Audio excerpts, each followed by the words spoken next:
sexta-feira com o nosso programa Fala Sério com a Adriana Pupumaia. Um prazer estar aqui com vocês novamente, né? Gente, não esqueçam, ao vivo pela rádio Pôr do Sol FM 91,9, pelo aplicativo da rádio, estamos ao vivo também, nos canais de TV 115 Varzenet, 151 Pixelnet, ao vivo no Facebook, e depois nós vamos estar passando no nosso Instagram, né? No YouTube do Fala Sério, que a gente ainda não está conseguindo ficar ao vivo, mas a gente consegue, tá? Por favor, peço para vocês, sigam a gente nas nossas redes sociais, no Instagram, né, no Facebook, no TikTok. Isso é extremamente importante para a gente, porque a gente vai ampliando, né, a nossa gama de seguidores, a gente vai podendo falar muito mais dos nossos projetos, né, dos projetos do Força Jovem. Quero agradecer, gente, a Paróquia Santo Antônio, que semana passada o Frei Antônio pediu à paróquia para a gente estar fazendo as pizzas, né, para o Sítio Agar. E eles emprestaram para nós a cozinha. Então, eu quero agradecer muito, Paróquia Santo Antônio. Um beijo no coração.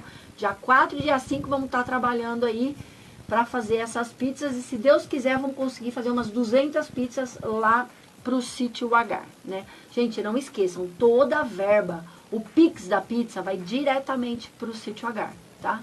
Depois eu vou vir aqui chorar para pedir a mussarela, para pedir o tomatinho, para a calabresa, mas isso é para uma outra conversa, né? Hoje estou aqui, gente, com um convidado super especial, Dr. Marcos Oliveira Martinelli, né, médico, geriatra, cardiologista. Seja muito bem-vindo, Dr. Marcos. Obrigado pelo convite. Muito bom estar aqui, espero que seja proveitoso para todo mundo. Ah, vai ser muito bom, né, gente? Hoje nós vamos falar de um assunto que eu não digo que é um tabu, mas que dá um certo medinho, né? Que é os tipos da demência, né? Porque a gente fala de Alzheimer, né, doutor? Mas o Alzheimer é um braço? Como que o senhor diria que são classificados os tipos de demência?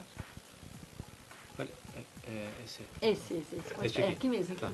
É que tem esse aqui. É, os dois. Bom, acho que para entender melhor, para ser mais didático assim, primeiro classificar, assim, antes de ir para a classificação, que é uma coisa muito mais técnica, mais médica, é entender o que é demência quando fala a palavra demência, né? Demência, ou síndrome demencial, Síndrome? Demencial. Demencial. Né? O que é a síndrome? Síndrome é um conjunto de sinais e sintomas que caracteriza uma situação. Então, uma síndrome demencial é um conjunto de sinais e sintomas onde há um prejuízo cognitivo, das funções cognitivas, ou seja, de algumas funções neurológicas, que basicamente são 4 ou 5, né? Depende. E por conta deste prejuízo cognitivo, a pessoa perde o que a gente chama de funcionalidade. O que é funcionalidade? É o que a pessoa consegue fazer, desempenhar de atividades no dia a dia, né? E essa funcionalidade é dividida em atividades básicas ou instrumentais de vida diária. Então, vou explicar melhor todas essas informações. Então, a demência ou síndrome demencial é um conjunto de sinais e sintomas em que há prejuízo da cognição, e esse prejuízo da cognição impacta na funcionalidade. Primeiro na funcionalidade mais complexa, depois na funcionalidade mais simples. Então, por exemplo, tipos de atividades instrumentais de vida diária, que é essa funcionalidade mais complexa. É a pessoa conseguir manejar as próprias finanças, é a pessoa conseguir sair de casa ou dirigindo ela própria, ou então pegar um transporte público, ir até o mercado, fazer uma compra, voltar para casa. Isso é funcionalidade instrumental, né, mais complexa. A rotina do dia a dia. Isso vai evoluindo até as atividades básicas de vida diária, que é a funcionalidade mais simples.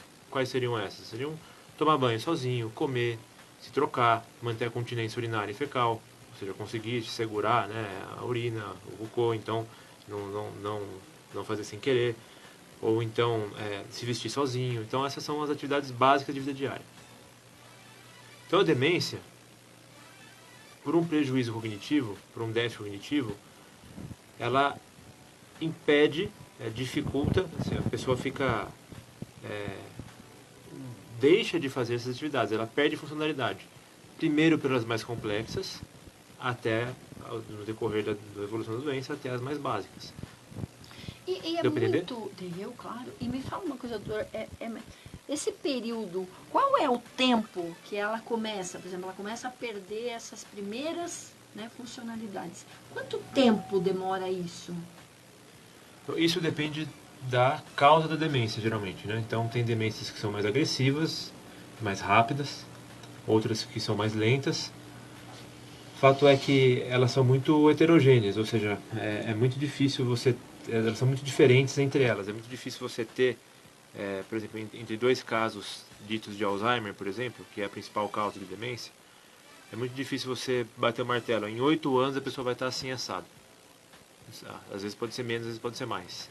É muito diferente de pessoa a pessoa ainda, para ter essa previsão de maneira muito Assertiva. pragmática, assertiva. Então, mas o que acontece de fato, e isso é um problema, é que no começo, quando a pessoa começa a perder a capacidade de realizar essas atividades mais complexas, muitas vezes essas atividades elas são mais sutis, né?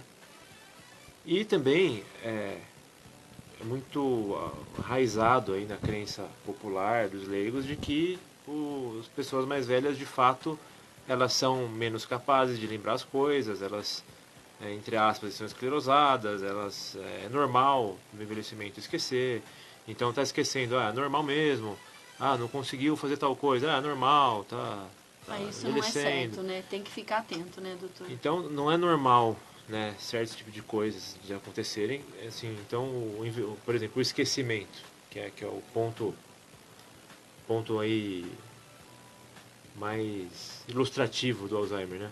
O esquecimento não é normal. Então, se passar a esquecer não é normal. Não é normal? Não é normal.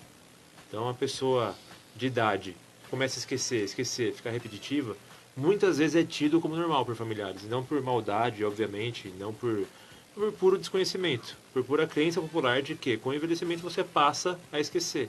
Mas não, você não passa a esquecer. Óbvio que as suas funções cognitivas elas não são iguais ao que eram quando você era jovem, quando a pessoa era jovem. Mas elas não estão prejudicadas o suficiente para a pessoa ter esquecimentos a ponto de perder a funcionalidade. Então a pessoa começa a esquecer, começa a deixar de fazer as coisas, aí os familiares assumem, por exemplo, muito comum isso, meu pai começou a esquecer das coisas há 1 ano atrás. Tá, então há 1 ano atrás a evolução foi bastante rápida, então, creio eu, né? Aí você vai conversando, tirando a anamnese, que é a história clínica, de maneira mais detalhada. Aí você vê que, na verdade, há 4 anos atrás, a pessoa começou a ter confusão caiu num golpe, transferiu dinheiro para a pessoa errada, né? Alguma coisa, um golpe de celular, de aplicativo, alguma coisa assim. Ou fez alguma besteira no banco, por exemplo, começou a ficar mais difícil para ela manejar as finanças, por exemplo, que já é um sinal de disfunção, de perda de funcionalidade. Aí essa família acaba assumindo esse papel, essa atividade, e aí esquece disso. Então a gente sumiu, tá? Vida normal. Aí vida normal, tá tudo bem, a gente tá tudo sumindo. Só que essa pessoa progride no déficit. Até que esse déficit ele fica suficientemente intenso para que as pessoas aí sim percebam que isso não é normal. Só que quando, geralmente, né, generalizando, o leigo percebe que tá muito esquecido mesmo, isso aí não é normal, já tá uma demência até moderada, né? Ai, gente, fala sério aqui. Vocês percebem, às vezes eu sou tida como, né, ai, você é preocupada demais, você está extremamente, você quer levar no médico toda hora, qualquer sinal. Eu prefiro, doutor, percar por excesso do que percar por falta. Então a gente percebe que não é normal. E eu falo sério assim, porque eu sou uma pessoa que estou extremamente esquecida. Então eu já falei, preciso ver. Tem algum exame, doutor, alguma coisa que detecta isso? E até estava falando aqui, né, quando tinha começado o programa Do Covid. Essas coisas, não, nem do Covid, essas coisas duvidosas aí que tem por aí, né? Médicos sei lá, ninguém sabe o currículo da pessoa, mas a pessoa tem um Instagram super conceituado, entre aspas. Bombado. E a pessoa não tem currículo nenhum, só fala besteira. Felizmente isso é uma realidade hoje. Sim. Então tem muita gente que fala que tem exames que diagnosticam Alzheimer, que tem remédios, e injeções e coisas. Não. O diagnóstico das demências em geral, e Alzheimer está incluído nesse pacote, né? O diagnóstico clínico. O que quer dizer isso? Diagnóstico através da anamnese, da história clínica e do exame físico. Então é isso que faz o diagnóstico. É você conversar com o paciente e examinar o paciente. E o exame, né, dentro desse contexto de investigação de demências, contempla o exame cognitivo. Então fazer testes cognitivos, né, fazer um exame neurológico com testes cognitivos. Daí, desse exame clínico, você já tem uma bela ideia se o paciente é suspeita de uma coisa ou de outra, o que está acontecendo. Mas o diagnóstico se faz através da avaliação clínica. E os exames complementares, alguns deles são obrigatórios nesse contexto de investigação de demência, mas não são obrigatórios para afirmar o diagnóstico. Eles são obrigatórios para excluir outras causas que estejam colaborando com a pior ainda maior. Então, por exemplo, 2 exemplos bem clássicos aqui. A falta de vitamina B12 e o hipotireoidismo. São 2 causas que se a pessoa tem uma demência e um hipotireoidismo descompensado, uma demência e baixa vitamina B12, por exemplo, 2 causas assim que a gente colhe dos exames. Essas duas condições pioram ainda mais a demência. Então, você dá vitamina B12, compensa a tireoide, vai curar a demência? Não, mas vai melhorar, porque são 2 condições que cooperam ainda mais com a situação. Então, não é que tem um exame que tem um exame diagnóstico? Não tem. Vai estar escrito lá, demência. Não vai. Não, a avaliação é clínica. Então, pede-se ressonância, pede-se tomografia? Sim, mas para ver muito mais se tem alguma coisa que não é, por exemplo, às vezes, vou pegar um exemplo bem dramático. Então tem um tumor na região do cérebro que é responsável pela memória. Bom, então não é demência, então é uma coisa estrutural. Sim. Ali, bem marcada. Entendi. E a ressonância, ela tem o papel de não ajudar no diagnóstico, se a pessoa tem uma demência. Ela tem um papel de, se a pessoa tem uma demência, provavelmente por isso, provavelmente por aquilo, porque ela dá mais pistas da causa da demência, mas não da situação demência em si. Tá? É que nem nós tivemos uma pergunta que mandaram na nossa enquete, que os sinais de microangiopatia parenquimatosa, também conhecida como gliose, pode ser algum tipo de sinal? Dentro dessa investigação, por exemplo, estou investigando um quadro de demência. Aí eu peço geralmente essa alteração é melhor vista em ressonância do que em tomografia. Então a gente pede uma ressonância e tem bastante microangiopatia, tem bastante gliose. Isso significa que essa pessoa já teve doenças vasculares. Não sei se já teve um AVC ou já teve pequenos infartos no cérebro. Então, de fato, tem lesão, tem doença vascular no cérebro. Se isso vai causar demência, não é certo. Então, nem todo paciente com demência tem gliose ou microangiopatia, né? E nem todo paciente com microangiopatia e gliose tem demência. Mas fato é, se a pessoa tem gliose e microangiopatia, ela tem mais chance de ter demência. Sim. Porque ela tem mais lesão no cérebro. E se não cuidar, pode... Aumentam as chances. Você vai perdendo conexões. Então, se você tem um diagnóstico desse, você tem que investigar e você tem que cuidar para não caminhar para isso. Então, seria isso. Se você tem essa alteração no seu exame, provavelmente você tem alguns fatores de risco cardiovasculares, pressão alta, diabetes, colesterol, fumo, sedentarismo, que geram esse tipo de alteração, gliose e microangiopatia. Então, o cuidar desse tipo de alteração é realmente cuidar da sua saúde cardiovascular como um todo. Sim, tá vendo? Foi a Renata, acho que mandou pra gente a pergunta. Olá, Renata. Doutor, uma dúvida minha. Cuida aí, hein? É verdade. Uma dúvida minha. Eu caminho mais ou menos 5 quilômetros para chegar aqui, uns 10 quilômetros por dia. Não fumo, bebo muito pouco, quase nada. Só que eu sou muito esquecido. De verdade, coisa assim de eu já esquecer o controle da minha TV dentro da geladeira e não lembrar. Será que eu tô predestinado a uma coisinha assim? Não. Vamos cuidar, Brisa, pelo amor de Deus. Você é muito novo, meu querido. Sei, vai saber. Não, porque assim, o esquecimento não é sinônimo de demência, né? Apesar de não ser normal, isso tem que ser bem, essa tecla tem que ser bem batida aí, de não ser normal por no envelhecimento esquecer, ele não é sinônimo de demência. No seu caso, por exemplo, que é mais jovem, pode ser puramente desatenção, né? E essa situação que você falou, de esqueci tal coisa na geladeira, esqueci o celular na geladeira, por exemplo. Deixei a chave no lugar, quando eu fui sair de casa, levantei para fazer alguma coisa, cheguei na cozinha, não lembro o que ia fazer. Isso é falta de atenção, isso é distração. Isso é a cabeça com muitas abas abertas ao mesmo tempo. Então, Todas as caixinhas abertas ali. É isso. Então, assim, não necessariamente isso é problema de memória, né, cognitivo. Às vezes isso é puramente uma questão de atenção, né? E que, nos casos das demências, dos pacientes idosos, também é um diagnóstico diferencial. Então, nem todo esquecimento, nem todo déficit cognitivo é demência, bate o martelo e ponto. Certo. Tem vários diagnósticos diferenciais, é por isso que, geralmente, a primeira consulta, que é a principal queixa cognitiva, demora bastante, porque um dos diagnósticos diferenciais são transtornos psiquiátricos, depressão, ansiedade, ou doenças orgânicas, então, descompensadas.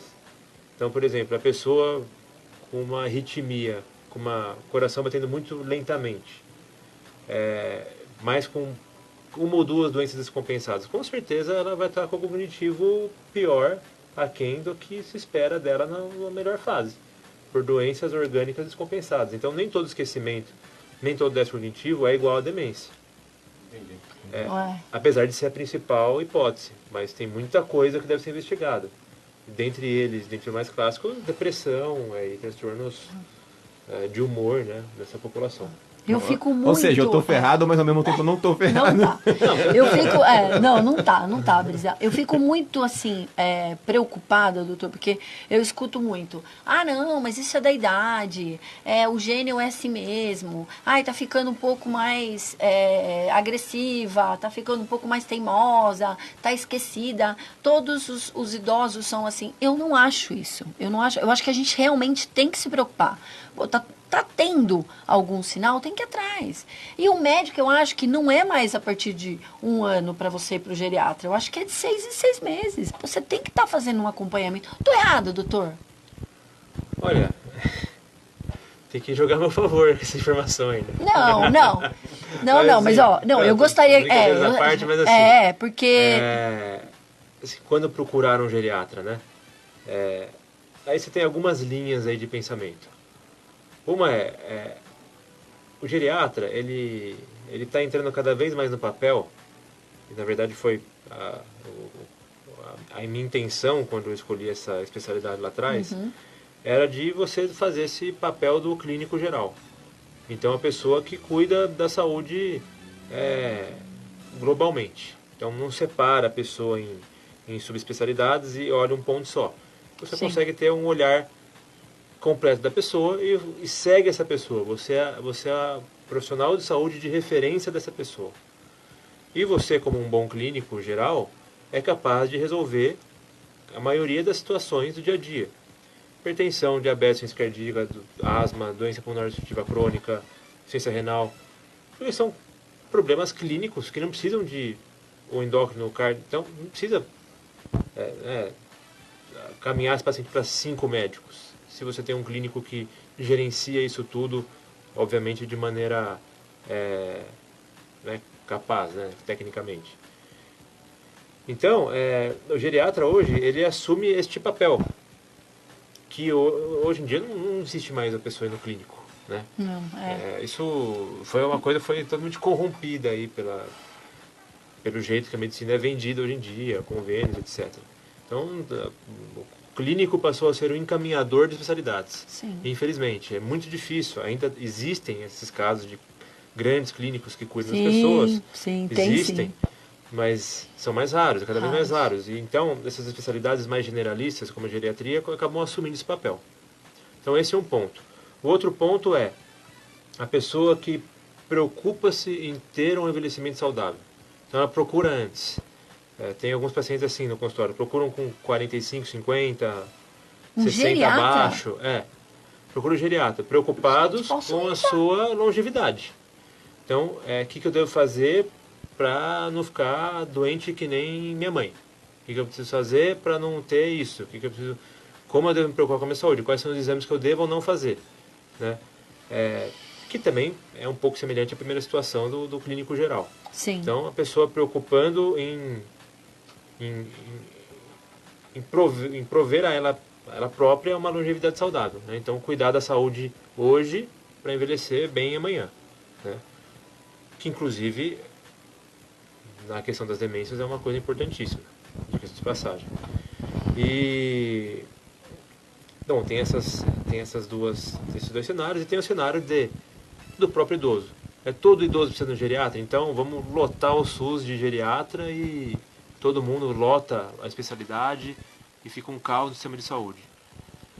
O geriatra ele é mais útil, obviamente não, né? Mas o geriatra ele é mais útil em idosos, que a gente diz multimórbidos, complexos, quer dizer isso. Então ele tem várias doenças, ele tem uma interação entre doenças, interação entre remédios, ele tem o que a gente chama de síndrome geriátrica, fragilidade, demência, sarcopenia, incontinência urinária. Então ele é uma mistura de um montão de coisa. E que ninguém consegue olhar, mas que ninguém olha de maneira ampla, que objetiva contemplar tudo isso, organizar isso e considerando o paciente como um só. Então, nesses pacientes mais complexos, cheio de remédio, cheio de doença, que vai para um, vai para outro, especialista, 4, 5 médicos, e um fala isso, outro fala aquilo, tem 4 prescrições para seguir, não sei se remédio é igual ao outro, e um prescreveu um remédio que deu errado com o do outro médico. Então, esse é o paciente que se beneficia bastante do geriatra, porque o geriatra ele vai centralizar isso. Sim. Né?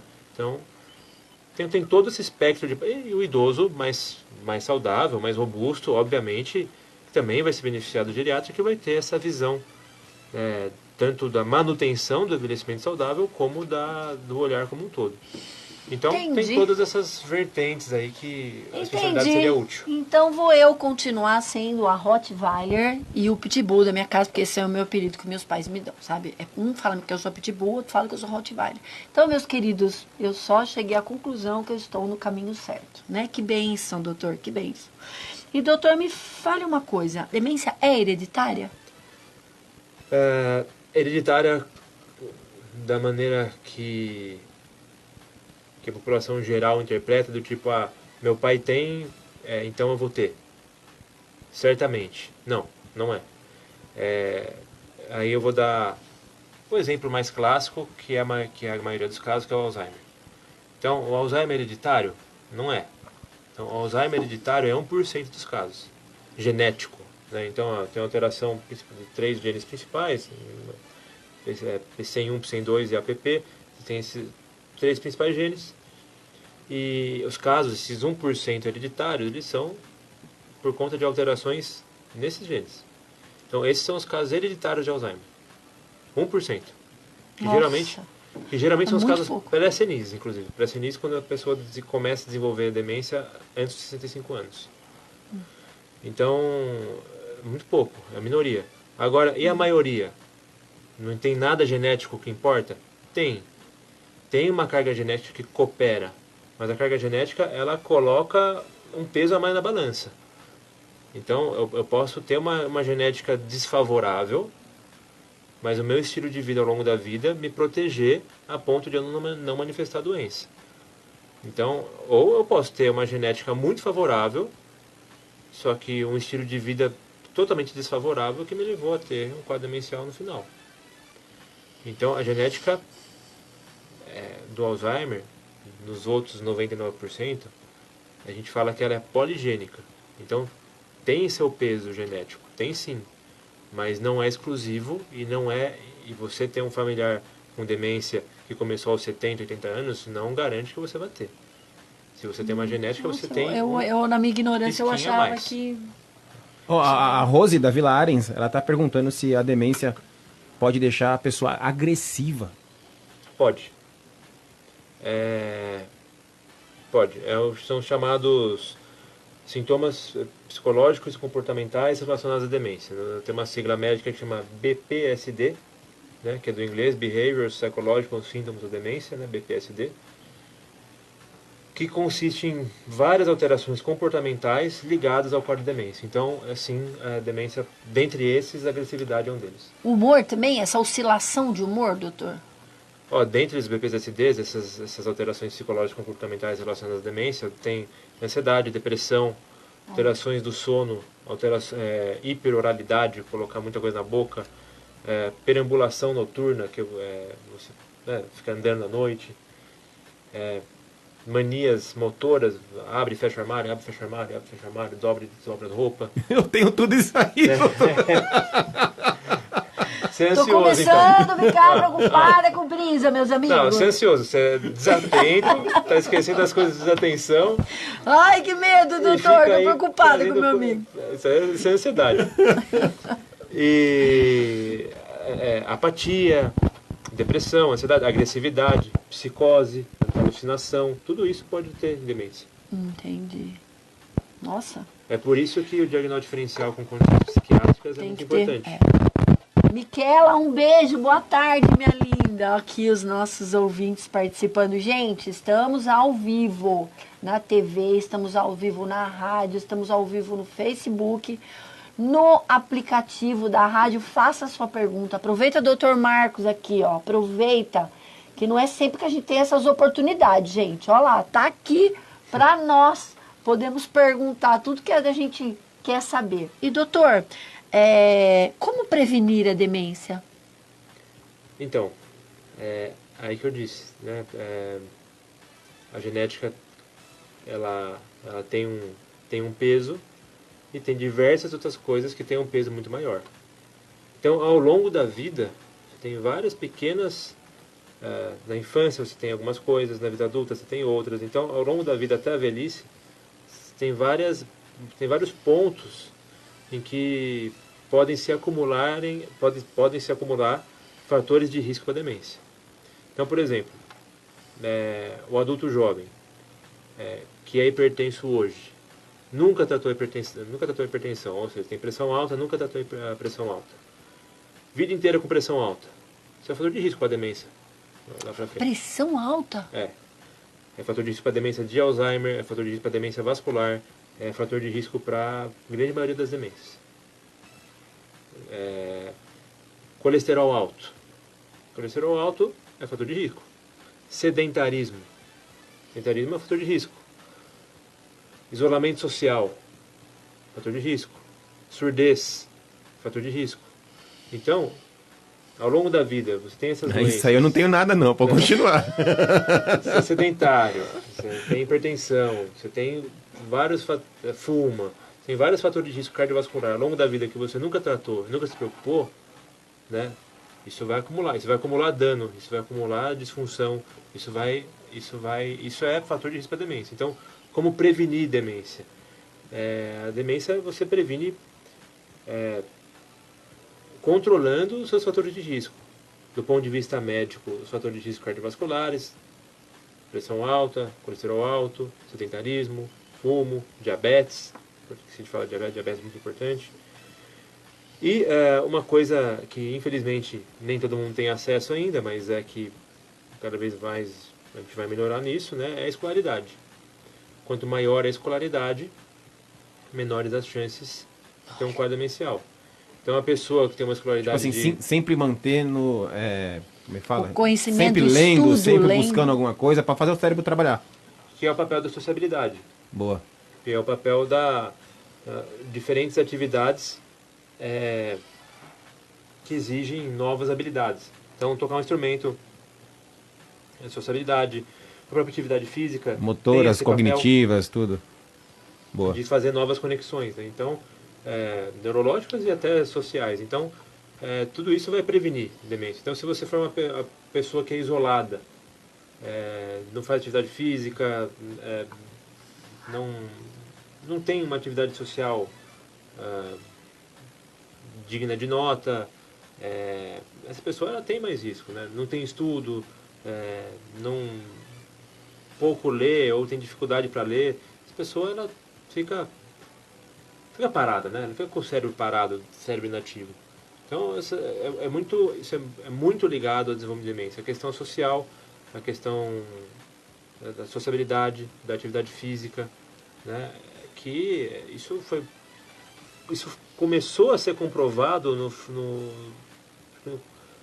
no começo dos anos 2000, em estudos escandinavos até, chama Five Finger, que é um estudo clássico de fatores de risco para demência, em que as pessoas, ao invés de dar remédio, elas controlaram pressão, controlaram diabetes, prestaram atenção em sintomas depressivos, sociabilidade.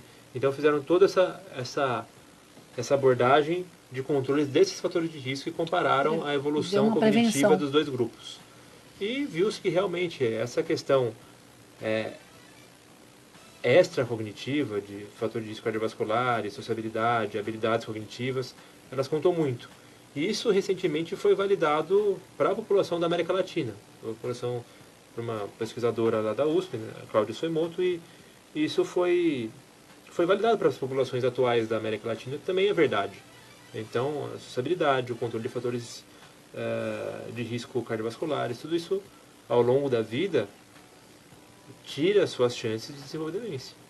Se você nada trata, não desenvolve, vou aposentar com o sonho de todo mundo, né? Vou aposentar com 40 anos e nunca mais fazer nada na minha vida. Não, você tem mais chance de ter demência. Pelo amor de Deus, pelo amor de Deus. Doutor, estão perguntando aqui, a redução volumétrica do encéfalo pode ser sinal de alerta?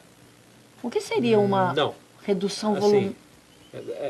É um laudo também. Provavelmente a pessoa fez um exame e isso é o laudo de algum exame, né? Provavelmente de uma tomografia, de uma ressonância, que está escrito lá no laudo, redução volumétrica do encéfalo, ou redução volumétrica global. No envelhecimento você perde função do corpo, né? Como um todo. Então é o que a gente chama de senescência. Então é normal, eu hoje, uma pessoa hoje com 30 anos, comparando com essa mesma pessoa com 80 anos, essa mesma pessoa com 80 anos, ela vai ter menos função cardiovascular, ela vai ter menos função pulmonar, renal, neurológica, então vai ter menos função. Não adianta você querer ser a mesma pessoa, não adianta, não tem formol, não tem congelador, não tem nada disso. Então, chip anti-aging, que as pessoas prometem, né? Terapias anti-envelhecimento, não tem. Até fazer um procedimento estético ali, mas não tem. Você vai envelhecer. Só que esse envelhecimento geralmente não leva a perda de função. Fazendo o link com demência, então você vai ter uma redução cerebral. Vai. Então você tem uma redução volumétrica. Então você perde massa cerebral, você perde neurônio. Então o cérebro de uma pessoa de 80 anos geralmente vai ser menor do que o cérebro dela quando ela tinha 30. É um cérebro menor. Tem uma redução volumétrica. Tem nada a ver com demência. Nada a ver com demência, mas assim, a intensidade dessa redução, a velocidade dessa redução, e se essa redução é assimétrica, mais um ponto que o outro, isso junto com sintomas, história clínica, aí pode ser relacionado com demência mesmo. Entendi. Mas agora, você faz um exame por uma indicação, não por conta disso, ou sem uma indicação clara, e está lá isso no laudo, isso é puramente uma alteração própria do envelhecimento. Sim. Obviamente, você tem a redução volumétrica proporcional com a idade, né? Entendi. Reduções volumétricas mais intensas em relação à sua idade podem mostrar realmente algum processo de doença. Mas a redução volumétrica por si só... Tudo ela tem que ter uma avaliação clínica e um olhar. Não adianta falar assim, isso não é preocupante, né, doutor? Tem que ter uma avaliação geral. Não adianta só você ler um um laudo de um exame, tá lá, a redução volumétrica, tá bom. Né? Se é só isso, tá bom. Então... Mas para você saber que é só isso, você tem que fazer uma... Você tem que ter uma consulta. Isolada não tem utilidade, vamos dizer assim. Sim. E doutor, demência tem cura? Então, Para ser bem certinho na resposta, assim... Tem cura? Então, não. Ah, e o senhor falou um sim, eu estava empolgada. Falei, nossa. Não, assim, hoje em dia, os ouvintes, aí, as pessoas que pesquisam a área podem ter ouvido falar, por exemplo, das terapias amiloides, terapia de mudança de história natural da doença, que vem sendo testadas hoje em dia, né, foram liberadas já pela FDA. Hoje em dia, aqui no Brasil, algumas pessoas conseguem essa medicação importada. Essa aí que o senhor está falando, aquela da medula, é isso? Não, são anticorpos monoclonais. Ah, tá. E São remédios. são remédios, do tipo que são anticorpos monoclonais, esse tipo de remédio. E esse tipo de remédio são os mais modernos, que, por exemplo, para Alzheimer, eles tiram a doença, tiram a proteína que causa Alzheimer do cérebro, e aí a pessoa, numa fase muito precoce do Alzheimer, tem uma pequena melhora, às custas de uma segurança dessa medicação ainda duvidosa, porque é uma medicação nova. Então o que a gente tem hoje para o Alzheimer, que é a principal causa, são medicações que, no início da doença, no que a gente fala transtorno cognitivo menor ou demência de Alzheimer leve, nessas duas situações, você usando essa medicação, você tira essas proteínas e você pode ter uma melhora. Você estagna a doença ou não? Então, por quanto tempo vai ser essa melhora? Ninguém sabe porque o remédio saiu agora, em 2021, 2021, 2023. Nossa, é novo ainda. A aprovação do FDA sem polêmicas, né, que deu polêmica, foi em 2024. O final de 2023 para começo de 2024, não lembro bem. Qual foi a polêmica? Um deles ele foi submetido ao FDA em fase muito precoce de teste ainda. Certo. Um deles. Mas deu alguma coisa? Ambos clareiam, tiram essa proteína amiloide do cérebro, tem uma melhora cognitiva, a gente não sabe até quando, porque a gente tem nem 3 anos dessa medicação, às custas de inflamação no cérebro e alguns focos de sangramento. Meu Deus. Então não são medicações maravilhosas, mas é o que tem hoje de mais moderno e de mais promissor. É isso. O que tem de mais moderno e de mais promissor é isso. Ou seja, a gente está falando de condições extremamente prevalentes, como as demências, em que você tem um remédio que pode diminuir em mais de 30%, seguramente, até mais que isso, mas para falar um número bem seguro, 30%, que pode reduzir as suas chances de vida de ter demência em 30%, faça atividade física. É o remédio, é o santo remédio, é o remédio milagroso. Então, ao invés de gastar milhares e milhares de comprimidos, faz um personal, vai fazer atividade física, cuida da sua saúde. Que tem o mesmo... Não é nem que tem o mesmo, é que é claramente superior.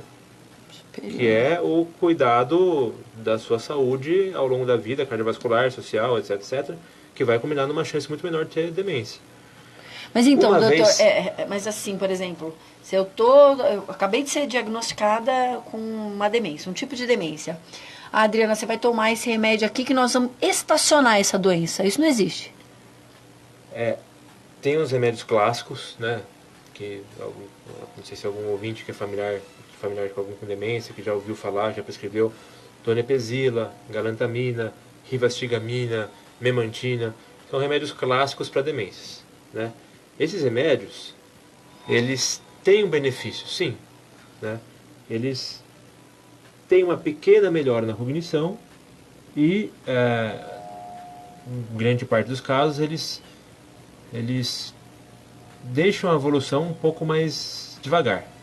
Então eles desaceleram a evolução do processo e eles têm um ganho também. Sobretudo, a mais importante que o ganho é a questão de desacelerar o processo.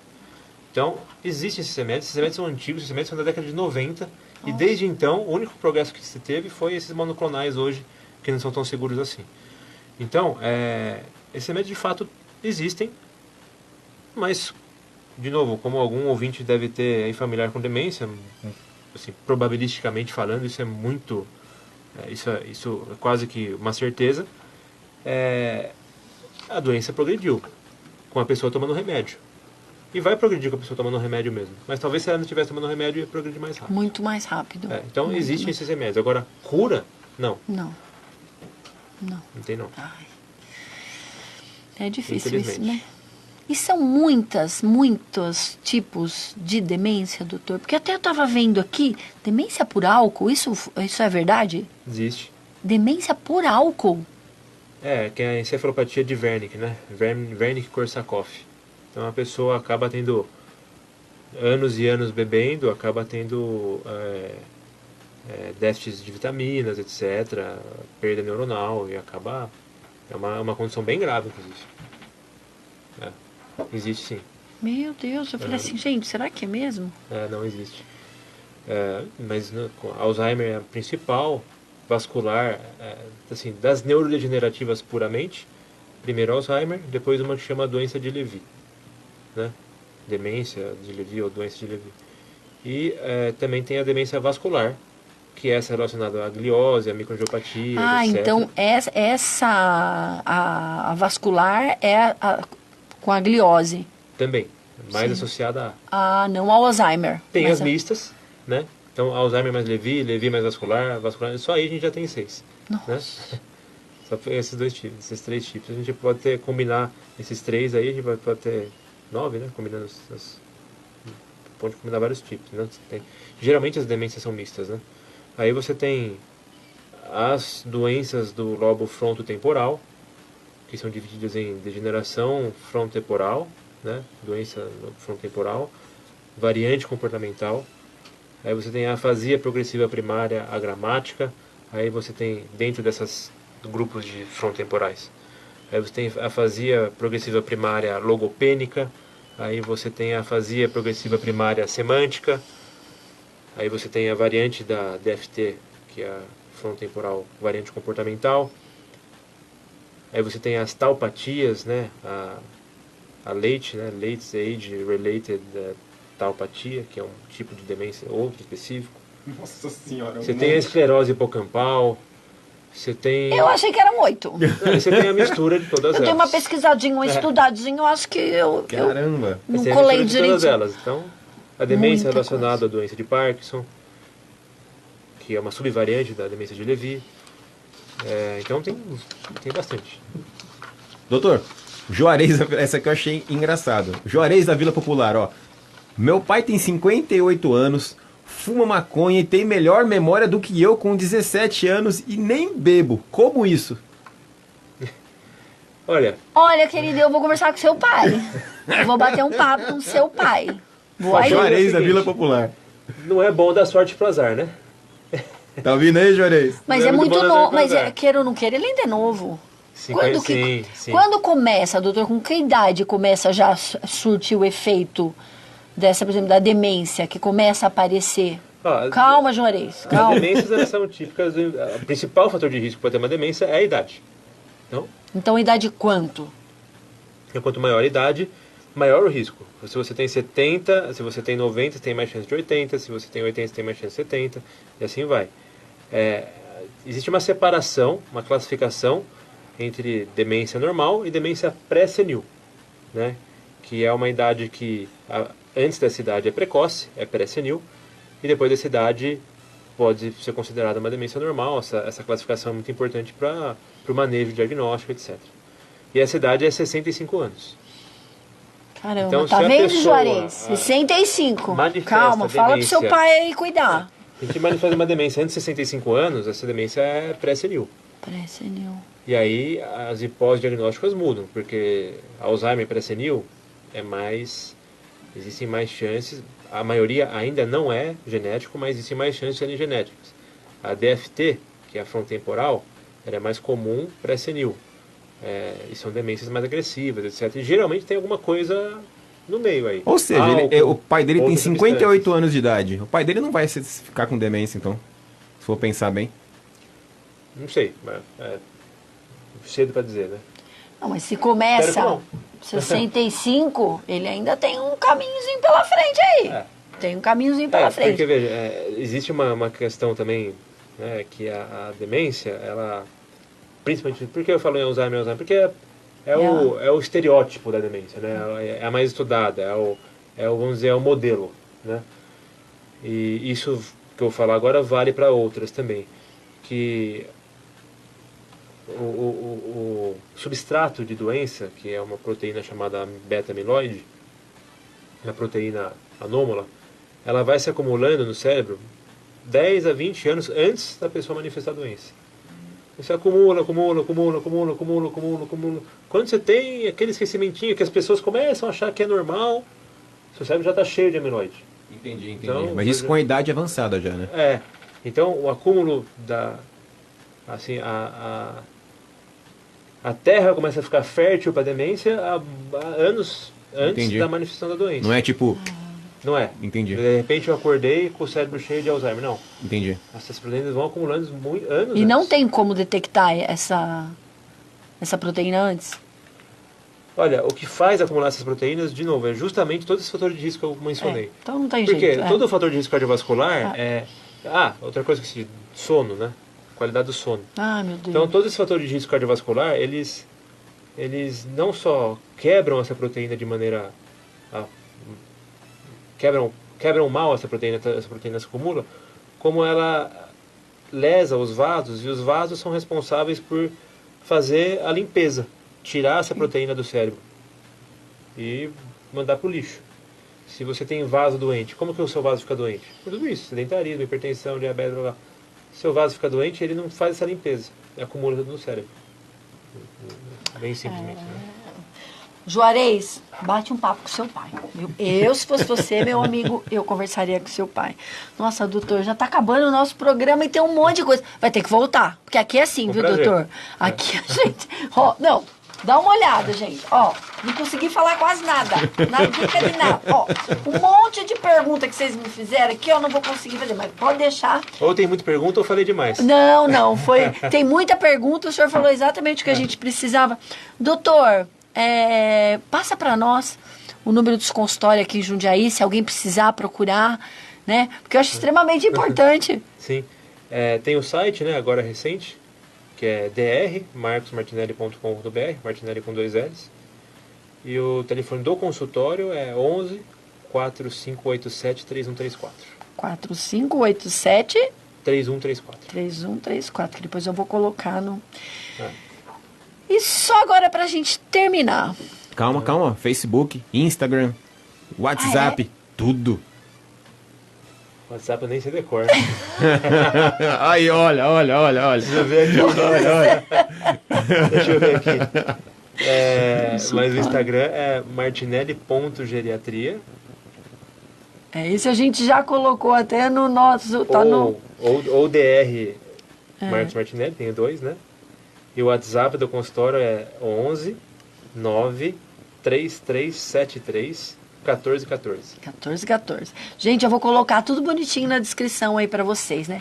Pra gente encerrar, doutor, um desafio na carreira. Então, só... Não, não dá pra contar que já tá acabando o programa. Um só.